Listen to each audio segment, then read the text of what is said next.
A popular YouTuber once known for his family vlogging. Look, go down there. Come on. Can't get up here.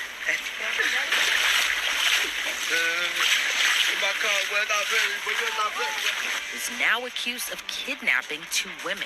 But the story doesn't end there. Authorities say the Texas-based content creator fled the United States by booking a one-way ticket and hopping on a nearly 20-hour flight all the way to the Middle East. So how did a man with millions of social media followers end up charged with aggravated kidnapping? Well, it all began on November 22nd. That's when a woman exchanged numbers with 26-year-old Corey Pritchett Jr. The woman told authorities the following day she and another woman met up with Pritchett. They did some pretty harmless activities like working out, ATV riding, then bowling. But it was at the bowling alley where things took an intense turn. While there, the 2 women felt like something was off when Pritchett and his 2 friends started acting strange. The women told police they were repeatedly looking around, seemed on edge, and were acting suspicious. The unnamed women told police they learned Pritchett and his friends were having issues with another group that was there at the bowling alley. So they reportedly told Pritchett if he continued acting that way, he should just leave with his friends. Pritchett in turn stepped out with his friends, but never returned, leaving the women behind. After some time, the women texted him because they left their stuff in his car.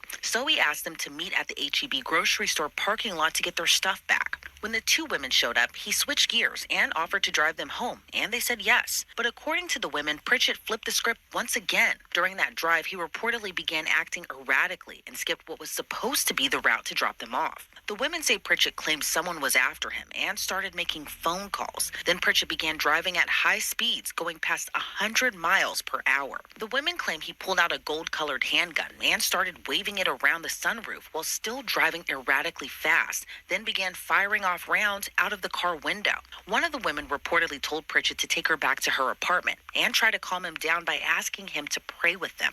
But he still continued driving crazy fast down the I-10 highway. Pritchett then made a video call to a woman reportedly saved in his phone under future wife. He asked the woman on the call, "If I had the perfect opportunity and was in the middle of nowhere where no one could hear them scream, should I just go ahead and do it?" And the woman on the line reportedly responded, yes. For the women in Pritchett's car, though, they were seemingly in fear of their lives. The women told police that Pritchett told them, "I'm gonna F y'all and then kill y'all." By this point, the women said they were texting one another during all of this. But authorities say Pritchett then started pointing the gun at them and took their phones away so they couldn't communicate with each other. According to police, Pritchett then pulled off the highway onto the shoulder of I-10 near Sealy, Texas. Seemingly with a change of heart, he told the women to get out of his car, telling them this is your only opportunity. One of the women said she tried to get her phone back, but wasn't able to.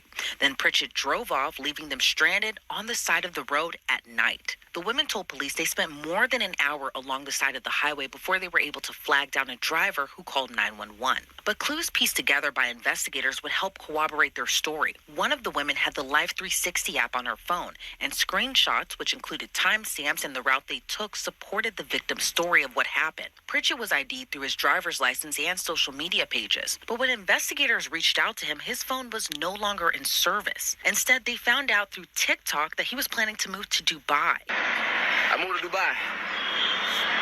The people just want feel so good out here. My kids, listen. So I'm having more kids, right? With my future wife, for sure. And Aiden, my kids are gonna be homeschooled, bro. It's getting real wicked in the United States. A lot of y'all not paying attention because a lot of y'all sleep, and the news outlets are not speaking on a lot of that's going on there. It's gonna get real over there. Y'all might think I'm lying. Y'all might think I'm just talking. Y'all seen other people probably saying it. But you know, people don't believe until the shit hit the fan. That's one thing I noticed about most people in the United States.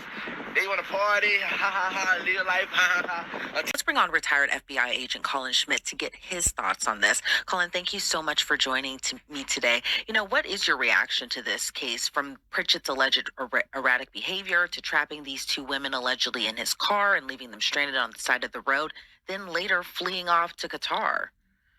Well, I think the first thing for investigators is kind of look at the totality of the circumstances and look at the big picture, as well as look at credibility of who the complainants are, as well as what's really going on here between these 2 people.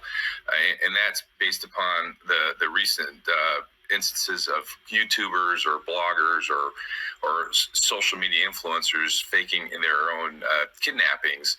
So to prevent a waste of resources, they have to just take a step back and kind of look at the big picture. And then, of course, if there is some merit to this, then they're going to have to kind of dig in and find out exactly what really went on between these two.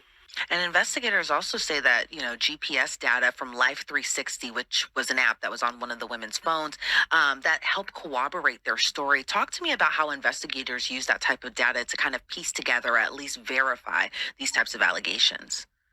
Well, in this case, the victim made it easy for law enforcement to track her because they did have the Life 360 app on there. I'm familiar with the app. It's fantastic. And I have used it with my kids as well. So if that wasn't on there, the first step with all these cases, and even if it's a bank robbery or a fraud case, is going to be the phones, and to look in to see if there's any GPS data, tracking data in that phone to find out and to corroborate what the victim is saying that the assailant did. Yeah, and it's also, unclear right now, but from what we do know now, do you think the erratic behavior on Pritchett's behalf might have been someone actually after him, as he had told these women allegedly? Or do you think there's another reason, possibly like drugs, that kind of made him act erratically during this whole incident? Well, with the limited information, available, you'd be speculating on why he was acting so erratic.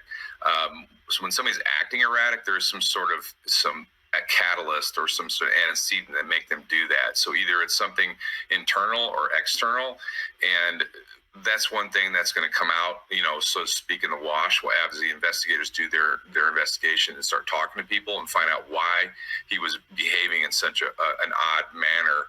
And then the fact that he fled to Qatar, which is kind of an unusual country to go to because of it. I doubt he speaks Arabic. Does he have some sort of connection to that country?